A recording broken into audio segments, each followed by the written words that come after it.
আসসালামু আলাইকুম রহমতুল্লাহ। আমি নাজমুল, স্বাগত আজকের ক্লাসে। নাজমুলক এডুকেশন ফ্যামিলির পক্ষ থেকে সকলকে শুভেচ্ছা এবং স্বাগতম। সুপ্রিয় নবম, দশম এবং এসএসসি পরীক্ষার্থী বন্ধুরা, আলোচনা করব পরিমিতি, অর্থাৎ তোমাদের বইয়ে যে পরিমিতি আছে, পরিমিতির যে অঙ্কগুলো তোমাদের অনেকের কাছে ভয়ের কারণ। অনেকে পরিমিতির দেখো সৃজনশীল প্রশ্ন সলভ করতে গিয়ে করতে পারো না বা প্রবলেম হয়, শুধুমাত্র তাদের জন্যই কিন্তু এই ক্লাসগুলো। অর্থাৎ পরিমিতির টাইপ ভিত্তিক যে অঙ্কগুলো আছে, অর্থাৎ সৃজনশীল প্রশ্ন প্যারতে, অর্থাৎ বোর্ড পরীক্ষা বা স্কুলের পরীক্ষাতে সৃজনশীল প্রশ্নগুলো পরিমিতি থেকে আসে, সেগুলো সলভ করতে গেলে আদার্স বা এক্সট্রা তোমাদের কোনো টেকনিক জানার প্রয়োজন বা অঙ্কগুলো কেমনি সলভ করতে হয়, এই কারণে তোমাদের জন্য প্রয়োজন কি টাইপ ভিত্তিক ম্যাথ সলিউশন।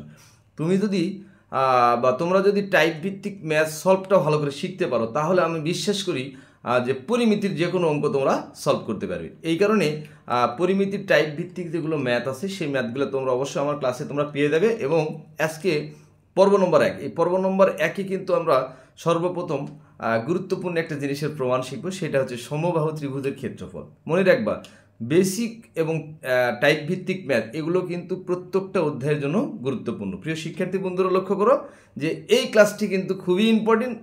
মনোযোগ সহকারে দেখো যে আজকে কিন্তু আলোচনা করব পরিমিতি অধ্যায় 16, নবম, দশম এবং এসএসসি পরীক্ষার্থী বন্ধুরা টাইপ 1। প্রথম ক্লাসে তোমরা শিখবে হচ্ছে সমবাহু ত্রিভুজের ক্ষেত্রফল। যে সমবাহু ত্রিভুজের ক্ষেত্রফল কিভাবে নির্ণয় করতে হয়। তোমরা সকলেই জানো যে সমবাহু ত্রিভুজের ক্ষেত্রফল সরাসরি পরীক্ষায় প্রমাণ আসে, বোর্ড পরীক্ষা এবং স্কুলের পরীক্ষায়। এছাড়া এই ত্রিভুজের ক্ষেত্রফল দিয়ে কিন্তু অনেক ম্যাথ সলভ করতে পারবে। সো সমবাহু ত্রিভুজের ক্ষেত্রফল আজকের ক্লাসে তোমরা ক্লিয়ারলি ভাবে শিখতে হবে। তার আগে তোমাদের জানতে হবে যে সমবাহু ত্রিভুজটা কি। সমবাহু ত্রিভুজ হচ্ছে, যেহেতু সমবাহুর কথা বলা হয়েছে, যে ত্রিভুজের প্রতিটা বাহু বা প্রত্যেকটা বাহু সমান, সেই ত্রিভুজটাকে আমরা বলবো সমবাহু ত্রিভুজ। প্রিয় শিক্ষার্থী বন্ধুরা, তোমরা সকলেই জানো ত্রিভুজের ক্ষেত্রফল। ত্রিভুজের ক্ষেত্রফল নির্ণয় সূত্র হচ্ছে, ত্রিভুজের ক্ষেত্রফল এর নির্ণয় সূত্র হচ্ছে কি, হাফ গুণন ভূমি গুণন উচ্চতা। ওকে, যে কোনো ত্রিভুজের ক্ষেত্রফল নির্ণয় সূত্র হচ্ছে হাফ গুণন ভূমি গুণন উচ্চতা। অর্থাৎ এই সূত্র ছাড়া কিন্তু তোমরা কোনো ত্রিভুজ সলভ করতে পারবে না। সর্বপ্রথম আমরা এই সমবাহু ত্রিভুজের ক্ষেত্রফল নির্ণয় করব। এর জন্য আমাদের যে কাজটা করতে হবে, এই ত্রিভুজের কিন্তু একটা হাইট বা উচ্চতাটা কিন্তু আমাদের দাগাইতে হবে। প্রিয় শিক্ষার্থী বন্ধুরা, লক্ষ্য করো যে এই ত্রিভুজের আমি একটা উচ্চতা দাগাচ্ছি। লক্ষ্য করো, এইটা হচ্ছে ত্রিভুজের হাইট এবং এই ত্রিভুজটার নাম কি, সমবাহু ত্রিভুজ। আর সমবাহু ত্রিভুজ মানে কি, যে ত্রিভুজের প্রত্যেকটা বাহু সমান বা দৈর্ঘ্য সমান। সে মনে করো এই নিচের বাহুটা ধরলাম হচ্ছে এ, ওকে, এই বাহুটাও হচ্ছে তোমার কি এ, এবং এই যে এই বাহুটা হচ্ছে তোমার হচ্ছে এ। অর্থাৎ সমবাহু ত্রিভুজের প্রত্যেকটা বাহুর দৈর্ঘ্য সমান। তাই আমি ধরে নিলাম যে এবি, বিসি এবং বিসি এবং এসি, এই তিনটা বাহুর দৈর্ঘ্য হচ্ছে এ, যেহেতু এই ত্রিভুজের নাম সমবাহু ত্রিভুজ। ওকে, আর এডি হচ্ছে উচ্চতা, এডি হচ্ছে ত্রিভুজের উচ্চতা। এখন তোমরাই বলো তো যে বিসি এর মান যদি এ হয়, তাহলে এডি উচ্চতা, এটাকে কিন্তু দুইভাবে বিভক্ত করেছি। সো বিডি এবং সিডি এর মানটা কত হবে, এটা হবে a/2 এবং এইটা হবে কি a/2 একক। ওকে, আশা করি তোমরা বুঝতে পারছো। যে মনে করি যে এবিসি একটা সমবাহু ত্রিভুজ, এই ত্রিভুজের ভূমি হচ্ছে বিসি, এডি হচ্ছে তোমার উচ্চতা। ওকে, অর্থাৎ এডি হচ্ছে তোমার হাইট। আমার নির্ণয় করতে হবে সমবাহু ত্রিভুজের ক্ষেত্রফল, অর্থাৎ যে কোনো ত্রিভুজের ক্ষেত্রফল নির্ণয় সূত্র হাফ গুণন ভূমি গুণন উচ্চতা। ভূমিটা আমরা পেয়ে গেছি, ভূমি হচ্ছে এ, বাট আমার প্রয়োজনটা কিন্তু উচ্চতা। অর্থাৎ এডি এর মানটা যদি এই ত্রিভুজ থেকে আমরা নির্ণয় করতে পারি, সেক্ষেত্রেই কিন্তু আমি এই ত্রিভুজের ক্ষেত্রফল নির্ণয় করতে পারবো। সো প্রিয় শিক্ষার্থী বন্ধুরা, লক্ষ্য করো যে কিভাবে এটা আমরা প্রমাণ করব। মনে করি এ বি সি একটি সমবাহু ত্রিভুজ। সমবাহু ত্রিভুজ, গুরুত্ব সহকারে খেয়াল করো। ইনশাআল্লাহ ক্লাসের মাধ্যমে ত্রিভুজের ক্ষেত্রফল তোমরা ক্লিয়ারলি ভাবে বুঝবে এবং এই ক্ষেত্রফল কিন্তু সরাসরি জ্যামিতির প্রমাণেও এসে থাকে। তাহলে মনে করি এবিসি একটা সমবাহু ত্রিভুজ। ওকে, ধরি এই সমবাহু ত্রিভুজের প্রত্যেকটা বাহুর দৈর্ঘ্য সমান, অর্থাৎ এবি বাহু ইজ ইকুয়াল টু বিসি বাহু ইজ ইকুয়াল টু এসি বাহু সমান সমান এ একক, রাইট? কারণ প্রত্যেকটা বাহুর দৈর্ঘ্য ধরলাম কত, এ। ক্লিয়ার? এখন লক্ষ্য করো তো যে বিসি বাহু প্রত্যেকটা বাহুর দৈর্ঘ্য এ, তাহলে বিডি এবং সিডি তাহলে কত হবে? তাহলে অবশ্যই আমরা লিখতে পারবো অতএব BD is equal to CD is equal to A divided to একক। কারণ কি? কারণ হচ্ছে এই যে এডি উচ্চতা এই বিসিটাকে সমান দুই ভাগে বিভক্ত করেছে, একটা হচ্ছে বিডি আর একটা হচ্ছে কি CD. So BD is equal to CD is equal to A by two আমরা লিখতে পারবো। That's fine. এখন আমাদের শুধু একটা কাজ করতে হবে, এই ত্রিভুজের ক্ষেত্রফল নির্ণয় করার জন্য আমাদের শুধু এডি এর মানটা বের করতে হবে, অর্থাৎ এই যে উচ্চতা বা হাইটটা রয়েছে এই হাইটের মানটা আমরা নির্ণয় করব। তার জন্য আমাদের কি করতে হবে? পিথাগোরাসের উপপাদ্য তোমরা সকলেই জানো, যে এইটা এক পাশের ত্রিভুজ কল্পনা করো, মনে করো এটা একটা সমকোণী ত্রিভুজ, এটা একটা সমকোণী ত্রিভুজ। কারণ কি? এডি উচ্চতা দাগানোর কারণে এখানে একটা 90 ডিগ্রি কোণ উৎপন্ন হয়েছে। কত ডিগ্রি কোণ? 90 ডিগ্রি। এই পাশেও 90 ডিগ্রি, এই পাশেও 90 ডিগ্রি। সো এটা একটা সমকোণী ত্রিভুজ। আর এই পাশে এটা একটা সমকোণী ত্রিভুজ, এটা একটা সমকোণী ত্রিভুজ। তাহলে সমকোণী ত্রিভুজ থেকে পিথাগোরাসের উপপাদ্যটা আমরা কি জানি? লক্ষ্য করো যে পিথাগোরাসের উপপাদ্য অনুসারে পিথাগোরাসের উপপাদ্য অনুসারে, ওকে, অনুসারে পিথাগোরাসের উপপাদ্যটা কি? যে পিথাগোরাসের উপপাদ্যটা শর্টলি যদি আমরা বলতে চাই তাহলে অতিভুজ স্কয়ার ইজ ইকুয়াল টু লম্ব স্কয়ার প্লাস ভূমি স্কয়ার। তাহলে এই পাশটা যদি আমরা একটা সমকোণী ত্রিভুজের লক্ষ্য করি, তাহলে এবিটা কি? অতিভুজ, এটা কি? লম্ব, আর এটা কি? ভূমি। দ্যাটস ফাইন, যেহেতু আমি বলছি এডি লম্ব, যেহেতু ওকে, তাহলে এটা ভূমি, এটা অতিভুজ, আর এটা হচ্ছে লম্ব।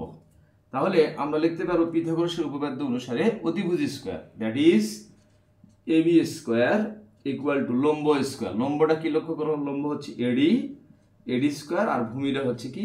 বিডির উপরে স্কয়ার। আশা করি তোমরা সকলে এই পর্যন্ত বুঝছো যে পিথাগোরাসের উপপাদ্য কিন্তু তোমরা ক্লাস 8ম শ্রেণীতে শিখেছো, এখন কিন্তু নবম, দশম এবং এসএসসি পরীক্ষার্থীরা। সো এটা তোমাদের কিন্তু বুঝতে হবে, অর্থাৎ পিথাগোরাসের উপপাদ্যটা হচ্ছে অতিভুজ স্কয়ার ইজ ইকুয়াল টু লম্ব স্কয়ার প্লাস কি? ভূমি স্কয়ার। এটা অতিভুজ, এটা লম্ব, এটা ভূমি। এখন দেখো প্রিয় শিক্ষার্থী বন্ধুরা, এখান থেকে আমাদের শুধুমাত্র এডি এর মানটা নির্ণয় করতে হবে। কার মান নির্ণয় করতে হবে? এডি। সো আমরা লিখতে পারবো যে AD square plus BD square equal to AB square. Just আমি প্রক্ষান্তর করলাম, এই পাশের মানটা এই পাশে আর এই পাশের মানটা এই পাশে।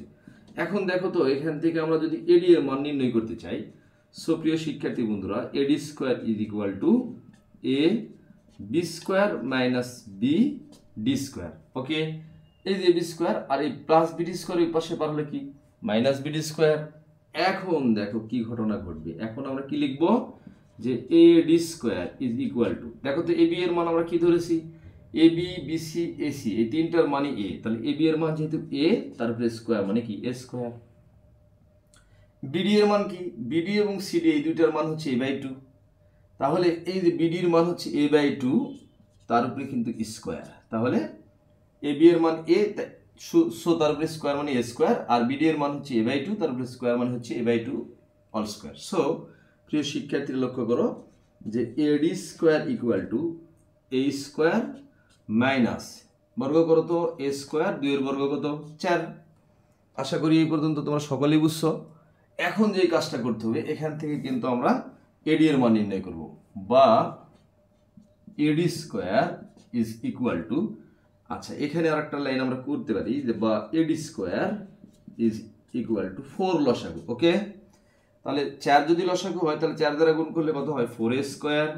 এই 4 কেটে গেল, তাহলে কত হয়? a square. তাহলে 4 স্কয়ার বিয়োগ a স্কয়ার, তাহলে কত হয়? 4 স্কয়ার থেকে স্কয়ার বিয়োগ করলে আমরা কত পাবো? 3a square divided 4। আশা করি তোমরা এই পর্যন্ত বুঝছো। So AD is equal to root over 3a square divided 4। স্কয়ারের পাশে গিয়ে রুট ওভার হয়ে গেল। এখন আমরা এডির মানটা লিখবো, অর্থাৎ এডি ইজ ইকুয়াল টু, দেখো 3 এর উপরে রুট হয় না, সো এটাকে আমরা রুট 3 লিখতে পারবো। আর এই যে নিচে স্যার আছে, স্যারের রুট করলে শুধু 2, আর এই যে এ স্কয়ার আর রুটার স্কয়ারে কেটে গেলে শুধু পাশে আমরা এ লিখতে পারবো। বিষয়টা কিন্তু ভেবে দেখো, আরেকবার লিখছি দেখো, অতএব এডি 3 এর উপরে, এই রুটটা কিন্তু সকলের উপরে আছে, সো 3 এর উপরে রুট হয় না, সো এটা আমরা লিখতে পারবো রুট ওভার 3।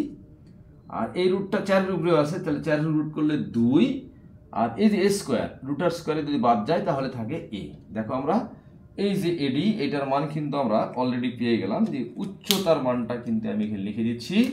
এডি এর মান হচ্ছে √3/2 ইন্টু এ, এই হাইটের মান। এখন আমরা এই ত্রিভুজের ক্ষেত্রফল নির্ণয় করব। তোমাদের প্রয়োজন হলে তোমরা স্ক্রিনশট দিয়ে এটা লিখতে পারো। আচ্ছা, এখন দেখো সর্বশেষ আমরা এখন চলে এসেছি এই ত্রিভুজের ক্ষেত্রফল নির্ণয় শেষের দিকে, যে অতএব এবিসি ত্রিভুজের ক্ষেত্রফল। অতএব প্রিয় শিক্ষার্থী বন্ধুরা লক্ষ্য করো, ত্রিভুজ এ বি সি এর ক্ষেত্রফল, এর ক্ষেত্রফল। ত্রিভুজের ক্ষেত্রফল নির্ণয় সূত্র কি? হাফ গুণন ভূমি। ভূমিটা কি লক্ষ্য করো? ভূমি হচ্ছে বিসি, এই যে লক্ষ্য করো ভূমি হচ্ছে বিসি, আর উচ্চতাটা হচ্ছে কি বলতো? উচ্চতা হচ্ছে এডি। হাফ গুণন ভূমি গুণন উচ্চতা, এখানে তোমরা লিখবা বর্গ একক, বর্গ একক। এখন মানটা এখানে আমরা বসিয়ে দেওয়া মাত্রই, অ্যাপ্লাই করা মাত্র এই ত্রিভুজের ক্ষেত্রফল আমরা পেয়ে যাব। তাহলে কি হবে? হাফ গুণন বিসি। বিসি এর মানটা পুরোটার মান কত ছিল?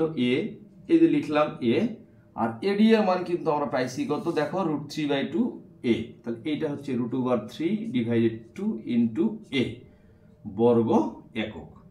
অতএব এই যে এখন তোমরা একটা গুরুত্ব সহকারে দেখো, এই 2 আর 2 গুণ করলে কত হয়? নিচে হয় 4, উপরে দেখো √3 আছে, সো আমরা উপরে লিখতে পারবো √3, আর নিচে 2 দিয়ে গুণ কত হয়? 4। এখন দেখো এই যে এ আর এ, এই দুইটা গুণ করলে কি হয়? এ স্কয়ার, বর্গ একক। দেখো তো কেমন লাগে? অতএব এবিসি ত্রিভুজের ক্ষেত্রফল হাফ গুণন ভূমি গুণন উচ্চতা। এই যে হাফ, বিসি এর মান এ, আর এডি এর মান আমরা পাইছি √3/2 এ। এখন দেখো এই যে √3 থেকে গেল, 2 আর 2 গুণ করলে 4, এ আর এ গুণ করলে এ স্কয়ার। সো এটাই হচ্ছে সমবাহু ত্রিভুজের ক্ষেত্রফল নির্ণয় সূত্রের প্রমাণ। আশা করি তোমরা বুঝতে পেরেছো। প্রমাণিত, অর্থাৎ সমবাহু ত্রিভুজের ক্ষেত্রফল √3/4 এ স্কয়ার। তাহলে এইটা ছিল আমাদের আজকে টাইপ ভিত্তিক ম্যাথের প্রথম ক্লাস। অর্থাৎ টাইপ ভিত্তিক ম্যাথ করার অর্থ হচ্ছে পরীক্ষায় কিন্তু সৃজনশীল প্রশ্ন সলভ করা। আর লক্ষ্য উদ্দেশ্য সৃজনশীল প্রশ্ন।